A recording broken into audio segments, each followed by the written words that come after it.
वो बेचारा वो चला, उसने कहा बाबा जप नाम ठीक करवाया तूने। मुझे नाते का भाई महिलाओं क्यों बाहर निकाला, ये वे नैतिक चरित्र के पूरे पक्के भाई, महिलाओं के साथ किसी प्रकार की बदतमीजी नहीं होनी चाहिए। महिलाओं क्यों निकाला भाई, लगता है वो लड़कियां तो और कितनी राजी भी होगी, उन लड़कियों को तो मजे आ गए होंगे, एक उनका तो मिल गया और भाभी वाला लुट गया।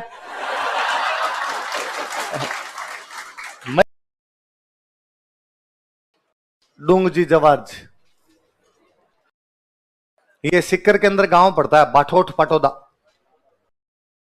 कौन सा गांव है? बाठोट पाटोदा। ये यहां के सामंत थे, अपने टाइम के रॉबिन हुड थे, अमीरों को लूट कर उनका धन गरीबों में बांट। देखो अब सुनो, देखो मेरी बात, ये दोनों काका भतीजा थे, एक का नाम है डूंगर सिंह और एक का नाम है जवार सिंह। क्या क्या नाम है? डूंगर सिंह और काका भतीजा है, बाठोट पाटोदा गांव के रहने वाले। पहले जब राजतंत्रों का दौर था तब राजा की सेना के अंदर सामंत हुआ करते, पर राजा को सेना की आवश्यकता, तो सेना लेके कौन जाएंगे? सामंत। जब अंग्रेज आ गए तो अंग्रेजों ने आगे राजाओं को कहा कि भाई तुम्हें सेना रखने की कोई भी आवश्यकता नहीं, तुम्हारे कोई खतरा होगा तो हमें बता देना, हम तुम्हारी क्या कर देंगे? रक्षा। तो सामंतों की जो सेनाएं थी वो समाप्त कर दी गई, सामंतों की अब सेनाएं किसी भी काम की नहीं, तो सामंत बेरोजगार, उनकी सेनाएं भी क्या हो गई? बेरोजगार। तो इनके पास में जो भी अपनी सेना थी, इन्होंने कहा आप अपने दूसरा ही काम करते हैं, और इन्होंने उस सेना का इस्तेमाल करना शुरू किया और पैसे वाले लोगों को लूट के उनका धन किसमें बांटना शुरू कर दिया? इनका ये पैसे वाले लोग लोगों से धन लूट लूट के, लोगों का धन चूस चूस के इकट्ठा कर रहे हैं, हम वापस चलाएंगे इस नदी को, ये इधर से ले रहे हैं, हम वापस इनसे छीन के किसमें बांट देंगे? गरीबों। और गरीब लोग सारे इनके फैन थे, तो गरीबों को लगता है ठीक है। और वास्तव में उस टाइप के थोड़े यूं भले आदमी थे कि कभी इन्होंने खुद के ऐसो आराम पर पैसे नहीं लगाए, जितने पैसे लूट के लाए अपने सेना के खर्चे के लिए, घोड़ों के खर्चे के लिए जितने चाहिए उतने रखे, बाकी सारे किसमें बांट दिए? गरीब। गरीबों मतलब जैसे किसी गरीब के कन्या की शादी है तो उसकी बेटी की शादी करवा दी, किसी का घर मान लो तूफान में उड़ गया, बारिश आई, बारिश के अंदर उसका घर टूट गया, झोंपड़े होते पहले टूट जाते, तो बाद में वो घर बनवा दिया। किसी की गाय मर गई, पशु मर गए, तो भाई घर के अंदर तो खाने पीने का वही साधन था, आपके दूध दही उसी से मिलता, उनको गाय ला के दे दी। छोटा मोटा सबका यूं काम करवाते रहते। सुरक्षा की जिम्मेदारी किसकी है देश में? अंग्रेजों की। अंग्रेजों की सुरक्षा की जिम्मेदारी तो अंग्रेज ध्यान रखो। जनता अंग्रेजों के पास जाती कि साहब हम आपको देते हैं टैक्स और आप हमारी रक्षा नहीं कर पाते। ये डूंगजी जवार जी जब जी में आता तब लूटते, और उल्टा वैसे और कि पहले सूचना देते जिसको लूटना होता, इतने तारीख को इतने बजे आएंगे, चुपचाप अपने घर का सामान बाहर रख के तैयार रहना, यदि किसी भी प्रकार की होशियारी करने की कोशिश की गई तो यात्री अपने जोखिम पर यात्रा करें। झुंझुनू में एक जगह पड़ती है रामगढ़। कौन सी जगह? सेठों का रामगढ़ी बोलते हैं, और रामगढ़ के सेठ बहुत फेमस थे। एक दिन उस रामगढ़ के किसी बड़े सेठ को डूंगजी ने मैसेज किया कि इतनी तारीख को इतने बजे मैं आऊंगा, सेठ जितना माल मत्ता है निकाल के बाहर तैयार रखना, यदि अंग्रेजों को सूचना देने की कोशिश की तो मार दूंगा मैं तेरे को। बस सेठ ने अंग्रेजों को सूचना दे दी। डूंगजी वहां पहुंचते अंग्रेज वहां सादी वर्दी में, पुलिस उनकी तैयार खड़ी थी, डूंगजी गिरफ्तार कर लिया और गिरफ्तार करके डूंगजी को भेज दिया आगरा। कहां भेज दिया? आगरा। आगरा जेल के अंदर बंद कर दिया। डूंगजी इनके मुख्य सरदार थे, डूंगजी को गिरफ्तार कर लिया तो इनकी गैंग खत्म, गैंग टूट गई इनकी। ये जवाहर जी, ये जो जीते लॉर्ड जी, करनाल जी जो लोग हैं, इन्होंने डाके वाके मारने बंद कर दिया, सरदार ही गया अपना। थोड़े दिन बाद आया होली का त्योहार। होली के त्योहार पे सारे साथ वाले बैठे बैठे कोई हंसी ठट्ठा कर रहे थे, तो पेक वेक ले रहे थे। डूंगजी की वाइफ को बड़ा गुस्सा आया और डूंगजी की वाइफ को लगा कि देख मेरा पति तो गिरफ्तार होकर आगरा की जेल में पड़ा हुआ है और उसके साथ वाले यहां पे बैठ के मजे कर रहे हैं सारे के सारे। और उसने आके इनको डायलॉग सुना दिए कि शर्म आनी चाहिए तुम्हें कि तुम्हारा सरदार वहां पर आगरा जेल में पड़ा है और तुम लोग यहां बैठ के शराब पी रहे हो, यहां बैठ के हंसी खुशी मना रहे हो। तुम्हें लगता नहीं कि हमारे सरदार को छुड़ाना चाहिए? और यदि तुमसे नहीं होता तो बोल दो, मैं छुड़वा लाऊंगी मेरे पति को। लुगाई बेइज्जती कर दे, दर उतर जाए।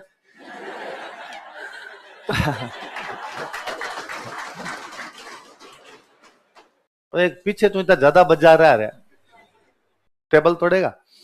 हाँ, तो अब वो उनको लगा, बुरा लगा कि यार ये भाभी जी तो गलती कह गए, अपने इतना ज्यादा सुना गए यार। तो उन्होंने कहा भाई हम कसम खाते हैं कि अब तो डूंग जी को छुड़वा के वापस आएंगे, वरना घर वापस आएंगे। अपने 30-35 लोगों की टीम बनाई, वापस तो पूरी टीम थी, इकट्ठा किया कि आ जाओ वापस शुरू करते हैं अपना कामकाज। और यहां से जाते हैं आगरा। कहां जाते हैं? और आगरा के किले के पास जाके बैठ जाते हो। आगरा किले के पास जाके, अब आगरा किले में जेल थी और जेल के आसपास में आप लोग नहीं रह सकते, है ना। आज भी आप जयपुर जेल है तो उसके पास में जाके आप 15 मिनट भी खड़े हो जाओगे ना तो अंदर से कोई ना कोई आ जाएगा, क्यों खड़े हो, निकलो। जेल की इतनी दूरी के अंदर कोई भी आदमी नहीं आ सकता। इन्होंने जाके डेरा दे दिया 30-35 लोगों ने वहां पे। अंग्रेजों को, कौन हो तुम, यहां नहीं रुक सकते।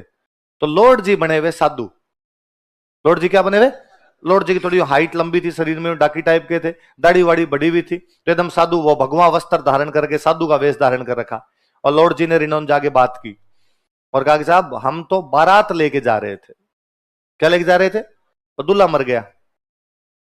दूल्हा मर गया तो हमने अंतिम संस्कार तो कर दिया दूल्हे का, पर हिंदू धर्म कहता है कि अंतिम संस्कार करने के बाद 12 दिन करने जरूरी है, इसलिए 12 दिन करेंगे हम और यहीं रहेंगे। 12 दिन तो वहीं होते हैं जहां मरता है, तो हम यहीं रहेंगे। तो अंग्रेजों को लगा यार ये नई मुसीबत है इनकी। अंग्रेजों ने वहां जो इंडियन थे, बाकी जो इंडियन अधिकारी थे, उनको पूछा कि क्या भला है तुम्हारे, ऐसा कुछ होता है? उनका साहब होता है, 12 दिन तो करने ही पड़ते हैं साहब, वरना आदमी भूत बन जाए, आपको सदेगा कहीं आके। तो अंग्रेजों ने कहा भाई कर कुरा लो, क्या करोगे, करना क्या है? दिन में बांचेंगे गरुड़ पुराण, मर जाता है गरुड़ पुराण का वाचन करते हैं, दिन में गरुड़ पुराण बांचेंगे, शाम को भजन करेंगे भगवान के, बस खत्म। और कुछ ही नहीं करे वहां पे। लॉर्ड जी साधु वाले वेश में बैठ गए, बाकी अपने बारातियों को सामने बिठा लिया, जितने भी जवार जिन, शंकु जिन, बाड़ू जिन जो है सबको सामने बिठा लिया, और दिन में तो गरुड़ पुराण पढ़ दे और शाम को कीर्तन कर ले, भगवान के भजन गा ले। भारतीय जनता साधु महात्माओं के चक्कर में थोड़ी रहती है, तो वहां जो इंडियन जितने भी सिपाही लगे हुए थे वो सुबह शाम जाके वहां बैठ जाते और वहां भजन होते, तब वही बेचारे हरे रामा हरे कृष्णा कर लिया करते। 11 दिन संपन्न हुए। 11वां दिन जब नाइट आई, 11वीं नाइट आई, तब का लॉर्ड जी ने कहा कि भाई कल अपने 12 दिन कंप्लीट हो जाएंगे और कल शाम को अपने यहां से प्रस्थान करेंगे, कल निकल लेंगे, या कल रुक के अपने परसों यहां से निकल लेंगे, कल अपना लास्ट दिन है, कल अपना गरुड़ पुराण पूरा हो जाएगा, आत्मा को शांति मिले, मुक्ति धाम पहुंचे आत्मा।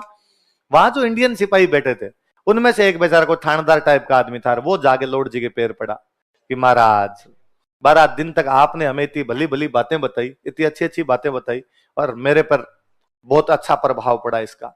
मैं चाहता हूं सेवा का मौका दो, घर पधारो मेरे, कल जा रहे हो तो मेरे घर पे खाना पीना करके जाओ। लॉर्ड जी ने कहा कि ना, मैं साधु आदमी हूं, घर गृहस्थी मोह माया सब त्याग चुका हूं, ऐसे किसी के घर पे जाके खाना खाना मुझे अच्छा नहीं। ये तो मेरे चेले हैं तो बारात में आना पड़ गया, बाकी मैं ऐसे भी नहीं जाता हूं। उसने कहा साहब तो भी मेरे लायक कोई सेवा हो तो बताओ, मेरे कोई मुक्ति मिल जाए आपकी सेवा करूं तो। और लॉर्ड जी ने कहा कि यदि तू कुछ कर सकता है तो तुम्हारी जेल में मेरा एक चेला बंद है, क्या उस चेले से मुलाकात करवा सकता? उसने कहा साहब इतनी छोटी सी बात पहले कभी बोल देते, कि मुझे लगा यार तुम सोचोगे कि उस चेले से क्यों मुलाकात करना चाहता है, बाकी अब हम कल जा ही रहे हैं तो मुझे लगता है जाते जाते उसको भी आशीर्वाद दे जाऊं। तो दूसरे दिन लॉर्ड जी को लेके गए जेल में। जो जेल में उसी दिन डूंग जी के समाचार आए कि कल काला पानी की सजा के लिए भेजा जाएगा। काला पानी मतलब अंडमान निकोबार। काला पानी का मतलब कि खूंखार अपराधी जो भी होते उनको कहां भेज दिया करते, काला। और डूंग जी से खतरनाक कौन हो, उसने इतनी लूटमार मचा रखी थी इस इलाके में, तो कहा भाई डूंग जी को कहां भेजेंगे, कालापन। तो डूंग जी एकदम यूं हथकड़ियां डाली हुई बैठे हुए वहां पे। लॉर्ड जी गए, लॉर्ड जी ने जाके सिर पे हाथ फेरान, और बालक क्या हालचाल है? डूंग जी ने ऊपर देखा कि यार बोली लॉर्ड जी किसी है, वस्त्र भगवा पहन रखे, दाढ़ी बाल बढ़ा रखे, कोई ना कोई कोतक तो जरूर है। और डूंग जी ने कहा कि महाराज हालत खराब है, कल काले पानी के लिए भेज देंगे। और लॉर्ड जी ने वापस सिर पे हाथ पे रखा, बालक चिंता मत कर, आज रात को तेरे सारे कष्ट दूर हो जाएंगे। लॉर्ड जी ने रेकी की जेल की, जेल में घूम के देखा भाई कहां पे कितने गार्ड रहते हैं, कितने हथियार है इनके पास में। रात को 30-35 लोगों ने हमला किया, अचानक आगरा की पूरी जेल लूट ली। और डूंग जी का डूंग जी भाग, डूंग जी और शानदार सरदार टाइप का आदमी। डूंग जी ने कहा पहले बाकी सब कैदी भागेंगे, लास्ट में मैं। तो आगरा जेल में अंग्रेजों के जितने कैदी थे इन्होंने सारे भगा दिए, और लास्ट में वहां से डूंग जी निकले। अब वहां से अपने अंग्रेज वहां जितने कोई सिक्योरिटी वाले थे उन सबको गिरफ्तार कर लिया इन्होंने, बांध बांध के आए थे वहां से। वो बेचारा वो चला, उसने कहा बाबा जप नाम ठीक करवाया तूने।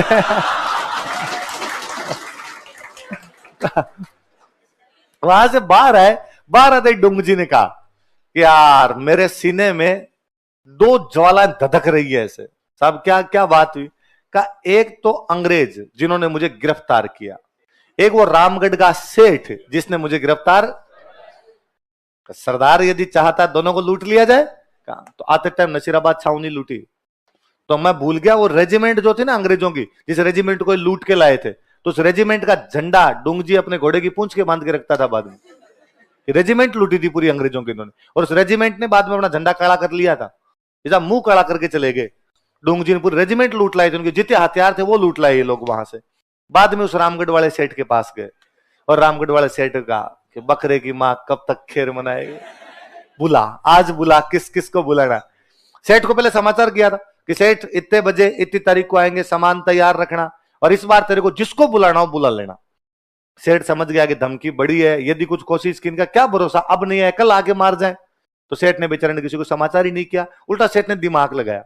और सेठ के पास जितना सोना चांदी, पहले भाई धन का मतलब सोना चांदी हुआ करता, अपना पूरा सोना चांदी छुपा दिया उसने। कैसे क्या छुपाया, इनको कुछ ही नहीं मिला।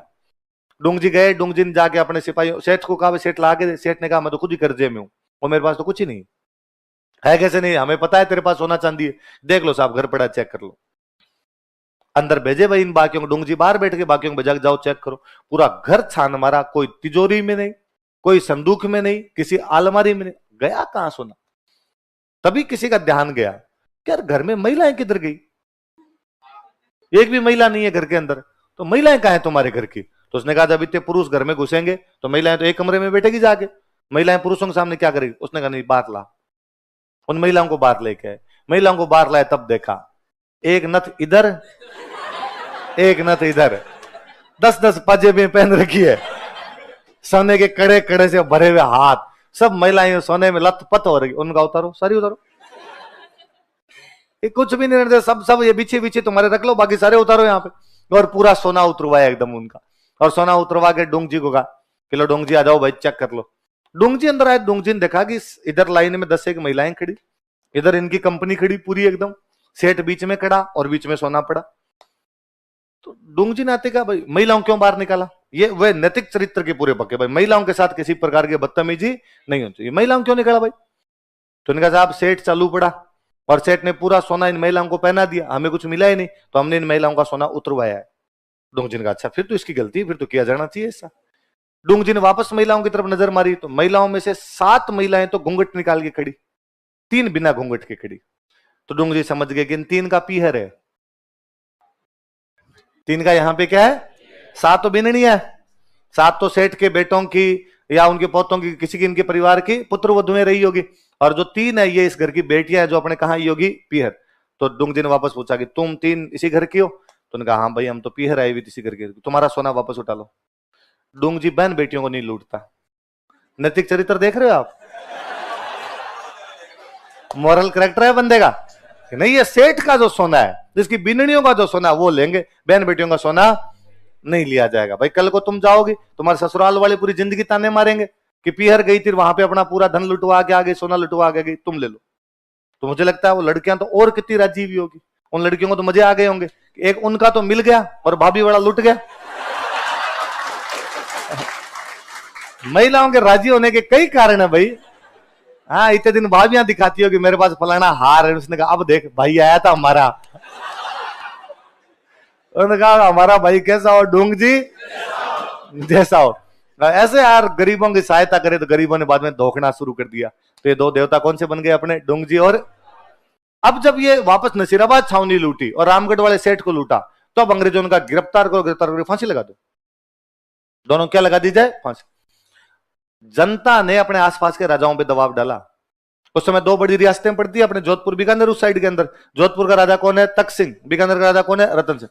जनता इन राजाओं के पास गई और राजाओं को जाग कहा कि तुम अंग्रेजों के दोस्त हो और तुम्हारे दोस्त अंग्रेज डोंगजी जवारजी गिरफ्तार करके फांसी लगाना चाहते हैं, यदि इन दोनों को फांसी लगा दी गई हम तुम्हारे खिलाफ विद्रोह कर देंगे, डोंगजी जवारजी को फांसी नहीं लगनी चाहिए।